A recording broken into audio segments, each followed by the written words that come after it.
காவிரி விவகாரத்தில் தமிழகத்திற்கு நீர் திறக்க கர்நாடகா மீண்டும் மறுப்பு தெரிவித்துள்ளது. பெங்களூருவில் நடைபெற்ற அம்மாநில அனைத்துக் கட்சி கூட்டத்தில் இது தொடர்பாக ஒருமனதாக தீர்மானம் நிறைவேற்றப்பட்டுள்ளது.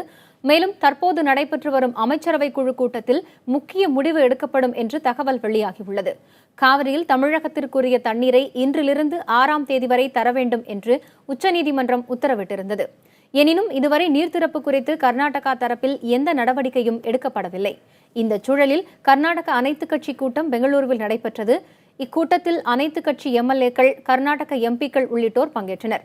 இதில் தமிழகத்திற்கு நீர் திறக்க முடியாது என்று ஒருமனதாக தீர்மானம் நிறைவேற்றப்பட்டது. மேலும் காவிரி விவகாரத்தில் கர்நாடகாவின் அரசு தரப்பு வழக்கறிஞராக உள்ள ஃபாலி நரிமனை நீக்க வேண்டும் எனவும் அவருக்கு பதிலாக வேறு வழக்கறிஞரை நியமிக்கவும் பாரதிய ஜனதா கட்சி வலியுறுத்தியுள்ளது. காவிரி மேலாண்மை வாரியம் அமைப்பதற்கு பாரதிய ஜனதா கட்சியும் மதசார்பற்ற ஜனதா தளமும் கூட்டத்தில் எதிர்ப்பு தெரிவித்தன.